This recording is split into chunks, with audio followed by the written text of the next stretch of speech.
Dennis উন্ডাফ বেশ অপরিচিত একটি নাম, তবে এই নামই নির্ভরতার প্রতীক হয়ে উঠেছে জার্মানির বিশ্বকাপ দলের জন্য। জার্মানির প্রথম বিভাগের লিগ বুন্দেসলিগার দল এফসি স্টুটগার্টের এই খেলোয়াড় স্ট্রাইকিং পজিশনে যেমন দক্ষ, ততটাই নিপুণ গোলের সুযোগ তৈরিতে।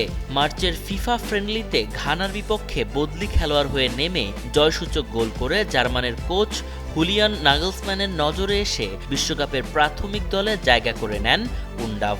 বিশ্বকাপের প্রথম ম্যাচেই বদলি নেমে জোড়া অ্যাসিস্ট ও একটি গোল করে জার্মানির 7-1 গোলের জয়ের 3টি গোলে অবদান রাখেন। তার পরের ম্যাচেই আবারও 60 মিনিটে বদলি নেমে আইভরি কোস্টের সাথে 1 গোলে পিছিয়ে থাকা জার্মানির হয়ে 8 মিনিট পরেই গোল করে সমতায় ফেরান। হিউস্টনে রকিং টেস্টি, সীমানা ছাড়াও নিজেকে হারাও। এবং ম্যাচের অতিরিক্ত 4 মিনিটে জয়সূচক গোল করে জার্মানির এই ম্যাচে একটি অপ্রত্যাশিত জয় নিশ্চিত করে নিজেকে নতুন করে প্রমাণ করেন।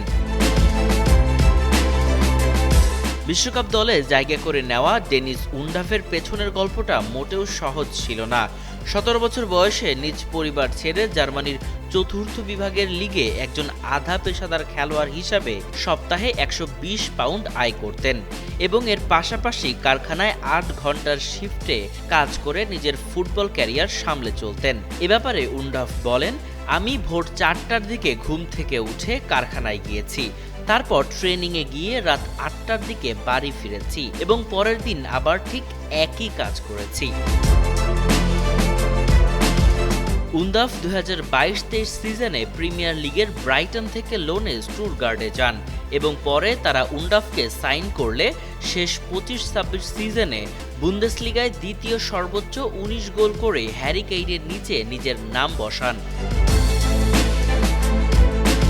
দ্বিতীয় ম্যাচে অবিশ্বাস্য পারফরম্যান্সের পর উন্ডাফ পরের ম্যাচের শুরুর একাদশে থাকবেন কিনা এমন প্রশ্নের জবাবে নাগলসম্যান বলেন, হ্যাঁ অবশ্যই, আমি কেন ওর ছন্দ নষ্ট করব, ও দুবার মাঠে নেমে দুবারই গোল করেছে। কোচের এমন মন্তব্যে উন্ডাফের জার্মানির শুরুর একাদশের জায়গা প্রায় নিশ্চিতই বলা যায়। কিন্তু প্রথম ম্যাচে গোল পাওয়া কাই হাভার্টসের পজিশনে খেলা ডেনিস উন্ডাফ মূলত কার পরিবর্তে নিজের জায়গা করে নেবেন সেটাই এখন দেখার বিষয়। মর্তুজা তানভীর, যুগান্তর স্পোর্টস।